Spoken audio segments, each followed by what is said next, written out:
প্রিয় দর্শক, আসসালামু আলাইকুম। যদি ভালো লাগে আমার ভিডিও যারা দেখেন কন্টিনিউ করবেন, আর যদি ভালো না লাগে নিজের মতো করে স্কিপ করে চলে যাবেন।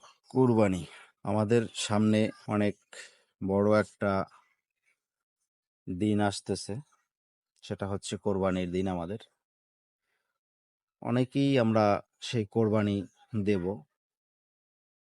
কিন্তু কোরবানি দেওয়ার, যদিও এটা আমার আলাপ করার কথা না, তারপরেও আমি চিন্তা করলাম আমার ভিডিও যে কয়জন লোকই দেখে অন্তত তাদের মাঝে তো আমি বানাতে পারি ভিডিওটা।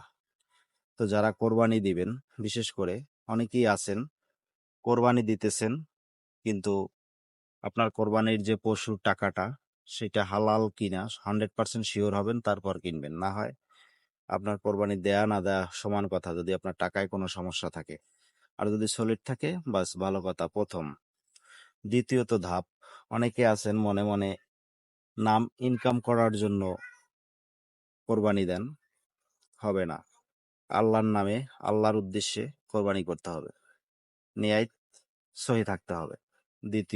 তৃতীয়, আপনি দেখা গেছে গরু কিনছেন, কেনার পরে আপনার ফ্যামিলি যে কোনো লোক, এই কয়টায় কিনছো, এতে ঠকছেন, ওই বাসার এত টাকায় কিনছে, ওই বাসার গরুতে জিতছে, এই ধরনের আলাপ আলোচনা করা যাবে না, তাহলে কোরবানি হবে না। চতুর্থ, আমরা অনেকেই আছি কোরবানি দেই, কিন্তু দেখা গেছে তার কাছে পাশের বাড়ির কিংবা তার বাজারে চায়ের দোকানে বা মুদির দোকানে বা আরেকজন যে কোনো লোক, কেউ 500 টাকা পাবে, কেউ 1000 টাকা পাবে, কেউ 7000 টাকা পাবে, কেউ 200 টাকা পাবে, বা কেউ 20 টাকা পাবে। এভাবে অনেকেরই আছে, কিন্তু সেই টাকা দেয় না। দেখা গেছে সে তারিখের পর তারিখ দেয়, ঘুরায়, কিন্তু টাকা দিতেছে না, অথচ সে কোরবানি দেয়। আমি মনে করি সেই কোরবানি আপনি না দিয়ে, আপনার যতটুকু দেনা আছে 2বার বা 4বার বা 5বার কোরবানি না দিয়ে, ওই কোরবানির সময় যে গরুর টাকাটা, ওইটা দিয়ে আপনি আপনার দেনাটা আগে শোধ করেন। কারণ নবী বলে গেছে, 1000 টাকা দান করার থেকে 1 টাকা দেনা দেওয়া অতি উত্তম, দেনা পরিশোধ করা অতি উত্তম, একদম আল হাদিস।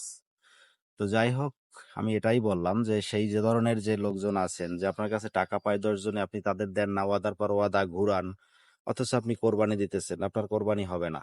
হ্যাঁ, আপনার কাছে টাকা একজনে পায়, সে নিতেছে না বা তাকে দেওয়ার প্রয়োজন হচ্ছে না, কিন্তু আপনার যে অ্যাসেট আছে, আপনার দেনার থেকে অ্যাসেট বেশি আছে, আপনি কোরবানি দিতে পারবেন, ঠিক আছে। কিন্তু আপনি যদি তাকে ওয়াদা দিয়ে ওয়াদা না রাখেন, ঘুরান এবং ঝইঝামেলা করেন, তাকে দিতেছেন না ক্ষমতা দেখাইয়া, এই ধরনের যদি আপনি করে থাকেন, তাহলে আপনি কোরবানি না দিয়ে সেই কোরবানির টাকা দিয়ে আপনি সেই দেনা আগে দেন, তারপরে কোরবানি দেন। না হয় কোরবানি আমি মনে করি হবে না, এবং সবাই মনে করবে হয়তোবা। তো যাই হোক, যদি ভিডিওটি ভালো লাগে থাকে, লাইক কমেন্ট শেয়ার দিয়ে পাশে থাকবেন। যদি বেঁচে থাকি আবারও দেখা হবে নেক্সট কোনো ভিডিওতে, আর যদি মরে যাই তো বিদায়। আসসালামু আলাইকুম। আল্লাহ হাফেজ।